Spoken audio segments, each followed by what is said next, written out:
साथ दिमनी विधानसभा के भाजपा के प्रत्याशी और केंद्रीय कृषि मंत्री नरेंद्र सिंह तोमर जी हमारे साथ है। यहाँ के राजनीति के बारे में हम उनसे कुछ बात करना चाहेंगे कि नरेंद्र सिंह तोमर जी, यहाँ पे बीजेपी का जो है आपका यहाँ पे पार्टी का आदेश मान के आपने नामांकन दाखिल किया है, बट आप मध्य प्रदेश की सियासत में मैनेजमेंट गुरु माने जाते हैं मैनेजमेंट के लिए। आप यहाँ पे टाइम दे रहे, बाकी विधानसभाओं में आपको टाइम देना हो रहा है? मैं सिर्फ चौथी बार आया हूँ यहाँ अपने विधानसभा क्षेत्र में, बाकी पूरा समय बाहर दे रहा हूँ। कल पूरे समय बाहर हूँ मैं। बट आपके अभी कुछ किसानों ने यहाँ पे हमने बात की, उन्होंने कहा कि जो बाजरे के रेट के बारे में कुछ इशू हुआ है। कृषि मंत्री हमारे खुद के हैं, बट हमें वो जो रेट है वो नहीं मिल पा रहे थे। किसानों के क्या मुद्दे और दिमनी में? नहीं, किसानों को हम लोग MSP 1.5 गुना घोषित करके दे रहे हैं, और यहाँ भी बाजरा भी हुआ है। बाजरा की खरीद के लिए राज्य शासन की प्रक्रिया चल रही होगी, आचार संहिता लगी हुई है, इसलिए कुछ दिक्कत आ रही होगी।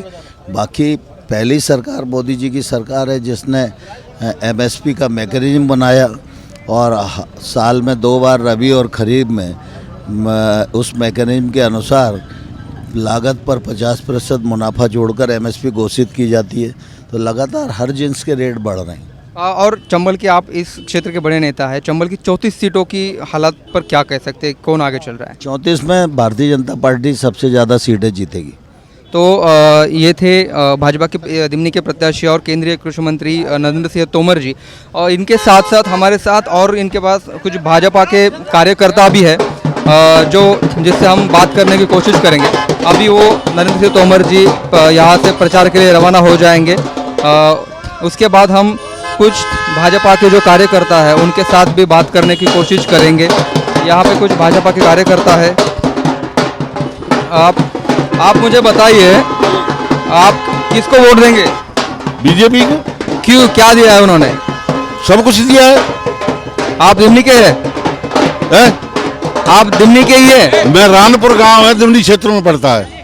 तो क्या यहाँ पे क्या समस्या है किसानों की? कुछ भी नहीं है? कोई समस्या नहीं है, बहुत कुछ किया है बीजेपी ने। अच्छा चल रहा है? अच्छा चल रहा है। तो आपके अभी वो कृषि मंत्री है, आपको कुछ दिक्कत आती है तो वो इजीली मिल जाते हैं आपको? बहुत ईजी मिलते। फोन लगाते तो उठाते? हाँ बिल्कुल उठाते। और जहाँ भी कोई मरीज वरीज दिल्ली जाता है तो खाने की, पीने की, एडमिट कराने की सारी व्यवस्था करते हैं। वो कुछ लोग वहाँ पे कह रहे थे कि ये जो रविंद्र सिंह जो है कांग्रेस के, वो तो हमारे बीच में रहते, ये तो दिल्ली में रहते। नहीं, समय समय पे आते हैं, सबके यहाँ फेरा करते हैं, शादियों में जाते हैं जब टाइम मिलता।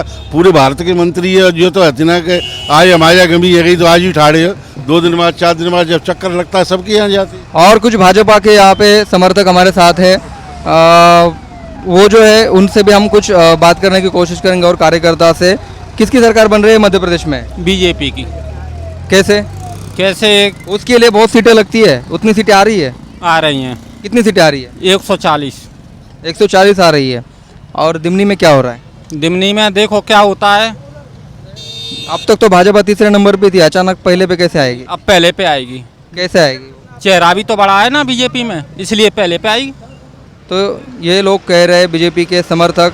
हमने कुछ देर पहले कांग्रेस से भी बात की, वो कह रहे हमारे मुद्दे अलग है, किसानों के मुद्दे हैं। केंद्रीय कृषि मंत्री कह रहे हैं कि हम सिर्फ यहाँ पे अब तक 4 बार आए हैं, बाकी हम बाकी विधानसभाओं का दौरा कर रहे हैं। तो देखते हैं दिमनी की जो सबसे हॉट सीट है मध्य प्रदेश की हॉट सीटों में से कि वहाँ पे क्या होता है, कुछ ही दिन में पता चल जाएगा। तब तक के लिए NBT के लिए मेरे सहयोगी पाचंद्र कुमार टेमरे के साथ में विशाल बड़े, दिमनी, मुरैना।